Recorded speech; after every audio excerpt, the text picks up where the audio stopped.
ਇਹਦੇ ਨਾਲ ਵਿਆਹ ਕਰਾ ਦਿਆਂ। ਉਹ ਜੇ ਕਰਾਂਦੀ ਆ ਤੇ ਕਰਾ ਦੇ ਰਾਜਾ।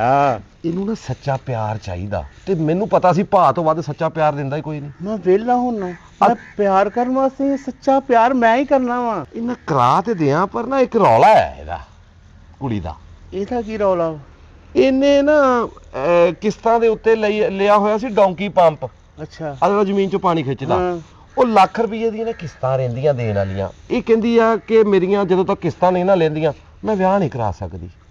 ਲੱਖ ਰੁਪਏ ਦੀਆਂ ਕਿਸ਼ਤਾਂ, ਡੌਂਕੀ ਪੰਪ। ਇਹ ਰਾਜਾ ਇਹ ਮਹਿੰਗਾ ਨਹੀਂ ਕੋਈ? ਨਹੀਂ, ਇਹ ਹੈ ਤਾਂ ਮਹਿੰਗਾ ਹੈ, ਲੇਕਿਨ ਇਹ ਡੌਂਕੀ ਪੰਪ ਖਾਸ ਸੀ। ਲੋਕਾਂ ਦੇ 40 ਫੁੱਟ 50 ਫੁੱਟ 60 ਫੁੱਟ ਤੋਂ ਪਾਣੀ ਖਿੱਚਦੇ ਨਾ, ਇਹ ਇੱਥੇ ਲਾਈਏ ਨਾ ਤਾਂ ਅਮਰੀਕਾ 'ਚੋਂ ਪਾਣੀ ਕੱਢ ਲਿਆਉਂਦਾ ਸੀ।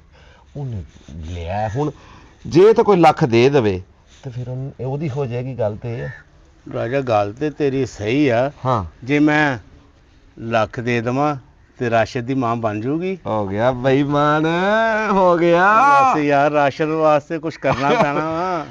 ਮੈਂ ਨਾ ਫਿਰ ਟੋਰਾਂ ਗੱਲ ਨੂੰ ਮੈਂ ਕਹਾਂ ਕਿ ਵੀ ਤੇਰੇ ਪੰਪ ਦੀਆਂ ਕਿਸ਼ਤਾਂ ਦਾ ਬੰਦੋਬਸਤ ਹੋ ਗਿਆ। ਬੰਦੋਬਸਤ? ਹਾਂ, ਹੋ ਗਿਆ ਬੰਦੋਬਸਤ। ਦੇ ਤਾਂ ਸਮਝ ਮੈਂ ਤੈਨੂੰ। ਮੂੰਹ ਸਿੱਟ ਫਿਰ, ਹੱਥ ਸਿੱਟਤਾ ਹੀ ਨਾ। ਇਹਨੂੰ ਮੈਂ ਕੱਲ ਇਹਨਾਂ ਤੇ ਕੋਲ ਲੈ ਕੇ ਆ ਰਿਹਾ। ਤੂੰ ਬਸ ਫਿਰ ਬੰਦੋਬਸਤ ਕਰ ਲੱਖ ਰੁਪਏ ਦਾ, ਤੇ ਸਮਝ ਲੈ ਰਾਸ਼ਦ ਦੀ ਮਾਂ ਆ ਰਹੀ ਆ। ਮੇਰੇ ਰਾਸ਼ਦ ਦੀ ਮਾਂ ਆ ਰਹੀ ਹੈ। ਰਾਜਾ ਮੇਰੇ ਰਾਸ਼ਦ ਪੱਕਾ ਰਹੀ।